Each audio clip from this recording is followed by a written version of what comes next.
Supreme court के advocate Mahmood Paracha मुस्लिम समाज में बेदारी जागरूकता लाने के लिए मुस्लिम समाज को जुल्म, नाइंसाफ़ी और अत्याचार के खिलाफ अवेयर करने के लिए कार्यक्रम चला रहे हैं। इसी सिलसिले में वो मेरठ में पहुंचे और मेरठ में उन्होंने क्या कहा, आइए सुनवाते हैं। क्या फर्क पड़ता है अगर हम अल्लाह को अल्लाह माने ना माने, रसूल को रसूल माने ना माने, अल्लाह को और रसूल को कोई फर्क पड़ता है? ये तो हम अपने फायदे के लिए करते हैं। अल्लाह को कोई फर्क नहीं पड़ता हम नमाज पढ़े ना पढ़े, ये भी हम अपने फायदे के लिए करते हैं। रोजे हम अपने फायदे के लिए करते हैं, ज़कात अपने फायदे के लिए देते हैं, हज अपने फायदे के लिए करते हैं। अल्लाह ये सिरातुल मुस्तकीम जो हमसे तवक्को करता है वो ये करता है कि हम इंसाफ और बराबरी के लिए जद्दोजहद करेंगे, और वो सिर्फ मुसलमानों के लिए नहीं, सब मजलूमों के लिए। मस्जिदें इसका मरकज़ है। चेक करवा लो एक बार भाई। ये सिरातुल मुस्तकीम के चलने का दुनिया में इंसान अपने फायदे के लिए क्या करे और अल्लाह के रास्ते पे कैसे चले, हर एक मजलूम की हिफाजत करेंगे। मैं मिशन सेव कॉन्स्टिट्यूशन नाम की जो हमने तहरीक चलाई वो बहुत सोच समझ के चलाई है। मैं अपने आप को एक गुनहगार मुसलमान मानता हूँ, कोशिश करता हूँ कि ईमान को पुख्तगी से पकड़ के रखूँ, और मैं गुनहगार हूँ, इसमें कोई शक और शुबहे की गुंजाइश नहीं है, बहुत गुनाह है। हमारा आईन और संविधान भी इंसाफ और बराबरी की गारंटी देता है, जो हमारा अल्लाह ताला ने फर्ज बनाया, हमारी ड्यूटी बनाई, इंसाफ और बराबरी को। और इसी को कायम करने के लिए संविधान बाबा साहब डॉक्टर भीमराव अम्बेडकर ने बावजूद सब मुखालफतों के बनाया।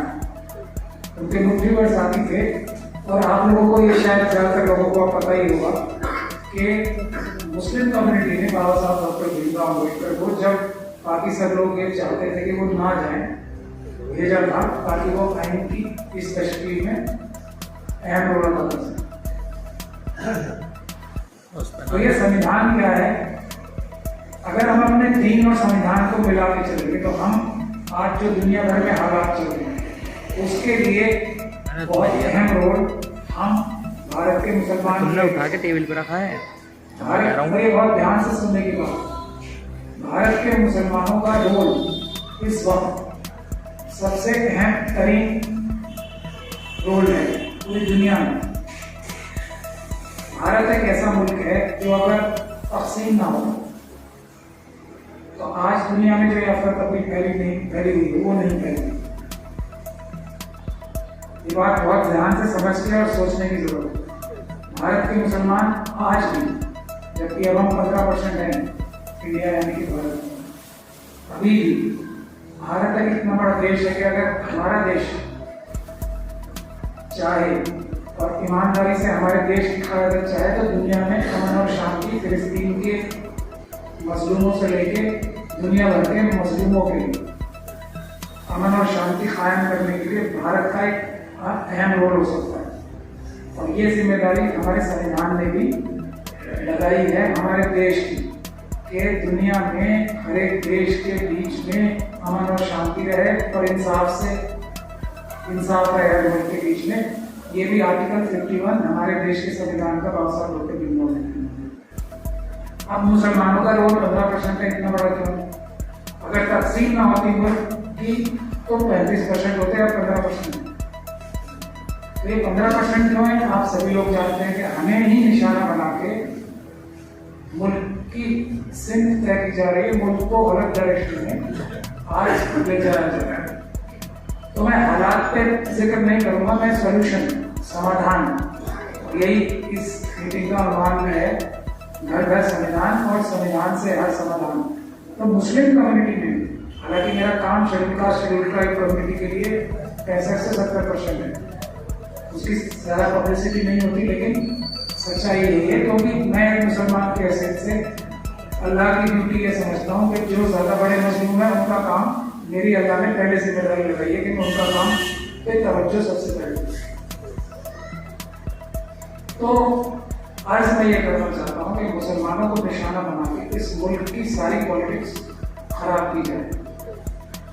और भारत के संविधान में इतनी ताकत है कि अगर हम मुल्क को सभी मजलूमों को जोड़ के, और मुसलमानों की का रोल सबसे अहम इसलिए है कि हमारी वजह से ही सबको तकसीम किया गया। और हमारी वजह से कहने में मुझे शर्म भी आ रही है थोड़ी, लेकिन ज्यादा नहीं आती। हमारी क़यादत की वजह से अगर कहा जाए तो जरूर मुनासिब, क्योंकि आवाम को मैंने देखा है। मैं तो सब जगह जा रहा हूँ, दिल्ली दंगों से लेके कश्मीर के मजलूमों से लेके सब जगह, केरल, कर्नाटक, सब जगह के जो असम, तो आवाम में आज भी ईमान की हरारत बाकी नहीं, बहुत बड़े मांग रही है, ये बात दुरुस्त है। लेकिन उनको कोई एक सिंह नहीं मिल रही, एक रास्ता नहीं मिल रहा और अच्छी क़यादत नहीं है।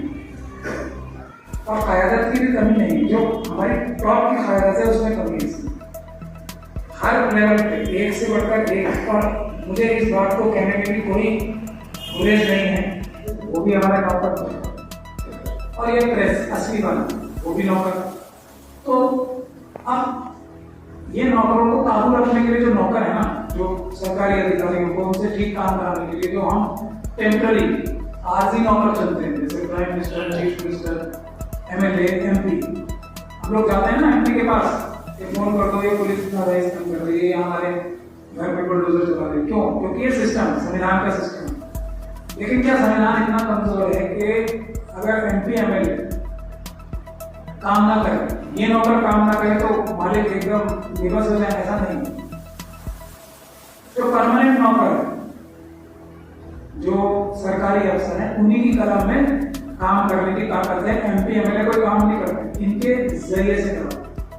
तो अगर एमपी एमएलए के मालिक यानी कि अवाम, तो यहाँ समझने का हुआ, अवाम अगर इकट्ठी होगी पीसफुल तरीके से, मैं आप ही लोगों से पूछता हूँ, अगर किसी घर से किसी बेगुनाह को पुलिस ने उठा लिया, एमएलए साहब ने आपकी मदद की, एमपी साहब ने मदद की, आपके कॉर्पोरेटर ने मदद नहीं की, जो भी हो, अगर आप 500, 700, 1000 जाके पीसफुली आने के बाद बैठोगे और बात करोगे कि हमने दिल्ली का भी बताया था आपको कि हमने खुद एफआईआर कराई है कि हमें रोका किस, तो लेकिन पीसफुल तरीके, इश्तियाल नहीं होना चाहिए।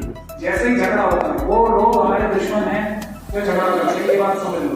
सर जैसे अलीगढ़ में किसी ने आवाज उठाई थी, उनको मतलब जो है, अब इसलिए मैं सब जगह जाऊंगा दोबारा, पहले जहाँ सत्य करना जरूरी था, तो वहाँ में हो गया, तो सब जगह जाएंगे, हम सब जगह कराएंगे। प्रोडक्ट्स का बाइकआउट, हाँ, दूसरा प्रोडक्ट्स का भी, वैरायटी और साइंस प्रोडक्ट्स का भी बाइकआउट भी करना, एक उनकी मदद है। कोल्ड ड्रिंक्स ये सब बंद कर देती हूँ, मुझे भी आपका कोल्ड ड्रिंक दे रहा, मैंने रोका। समाधान 24